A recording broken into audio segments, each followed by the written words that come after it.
Hello everyone! Welcome back to yet another very interesting lesson.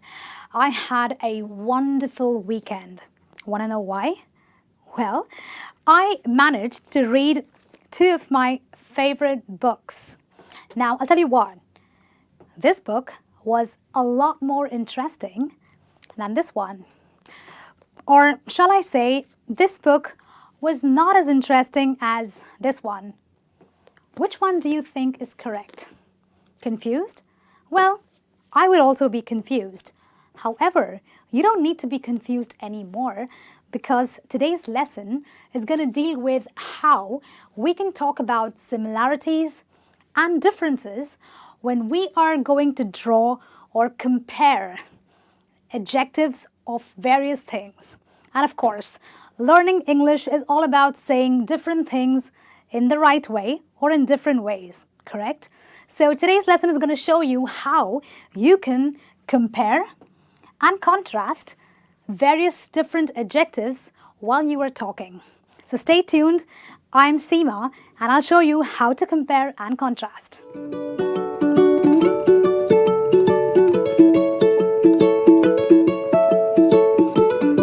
Alright, now when we are comparing and contrasting, as children, when we were learning English, what did we learn?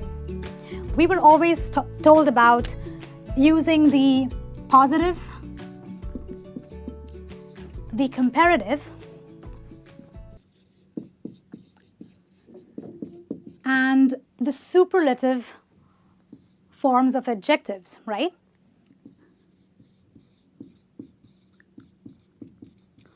Well, for those who don't know what positive, comparative, and superlative degrees or forms of adjectives are, they are using adjectives in different forms. So, for example, you say big, which is the positive degree, which in the comparative degree turns to bigger, and in the superlative, it becomes biggest.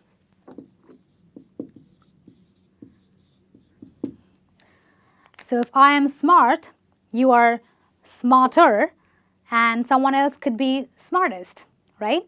However, as I told you a while ago, learning and speaking good English is always using English or using new words in various different ways, right? So we don't always have to use the positive, comparative, or the superlative forms of adjectives. You can actually use or compare adjectives in various different ways. And that's what I'm going to be dealing with today. So let's see how we can do that. Now, sometimes we are going to talk, we need to talk about a huge difference in various adjectives. A huge difference. Not a small difference, but a huge difference. So using these forms may not do justice to the way of speaking. So we need to use some different words. What are they? Okay, look at this sentence. It says, the demand for clothes this month is much higher than last month. Over here, you are going to use the word much before the comparative degree because we don't know the exact difference between the sales or the demand for clothes between this month and the month that just went by. So when we're talking about a huge difference, but we don't really know what the exact difference is, we always use the word much before the comparative form of the adjective. Okay? Now there is another way of talking about a huge difference. You could use a word or two words which are a lot. So, he is a lot stronger than you. There is a difference between the strength that you possess and that your brother possesses, right?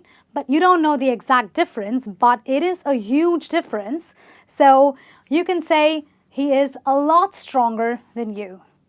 Okay? Isn't that a more interesting way of putting it, right?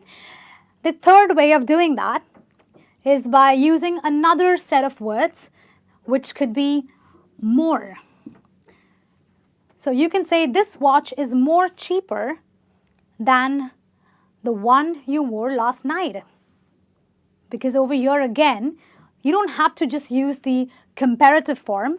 You can use a word like more in front of the comparative form. So this watch is more cheaper than the one you wore last night. So in all these three sentences, you can see how you're actually talking about a huge difference between the adjectives or between things, but instead of just using the comparative form, you are trying to make your English sound a little bit better by using words like much, a lot, and more. And there is another word you can use, okay? If two people, or say me and my sister, we're very different, there is a huge difference, right? So you could simply say, we are very different. Or you could use the word far different. So when we're talking about a huge difference, in addition to using these words, which is much, a lot, and more, you could also use very different or far different, okay? Now, when we are going to talk about a small difference, what words are we going to use? Now, there are very interesting ways of also bringing about the contrast and comparison between adjectives with a small difference. Okay, so what are they? The first sentence says, sales in December were slightly higher than sales this month. So a very small difference. So let's say sales in December were maybe £75,000. But maybe it was a little lower this month. A slight difference, right? So instead of using lower, which is the comparative form, you can simply say sales in December were slightly, and then you use the comparative form of the verb, of the adjective, I'm sorry.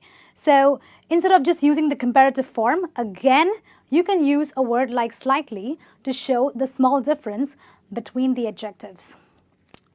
All right, our second sentence deals with another word, or two words rather, which is a bit.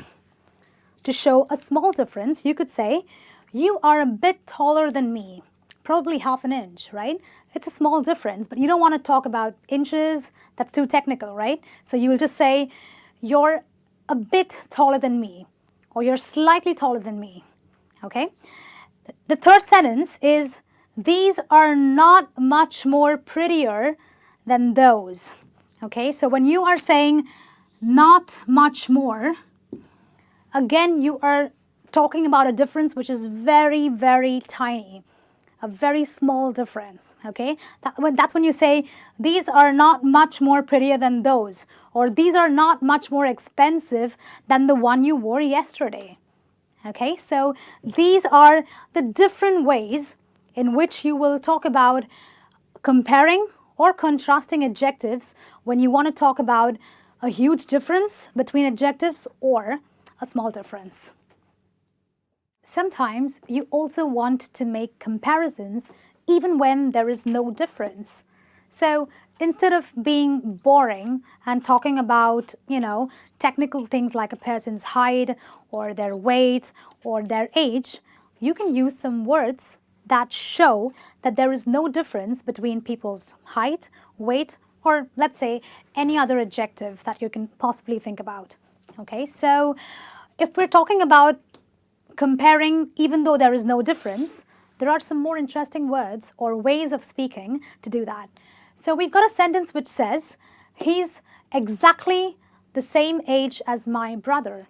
So when you say the same age or the same height, we're talking about no difference.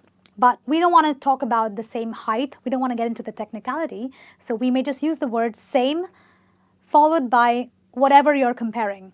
So in this case, maybe you or the guy you're talking to is 6 feet tall and so is your brother. So he's exactly the same age as my brother. Okay? Moving on to the next way of showing no difference is by using a phrase which is more or less.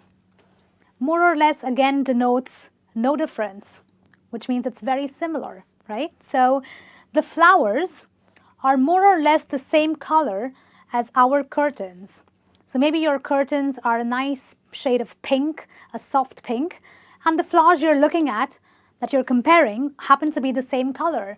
But you don't want to talk about the color because you don't know what the color really is. So you will simply say the flowers are more or less the same color as our curtains. Okay?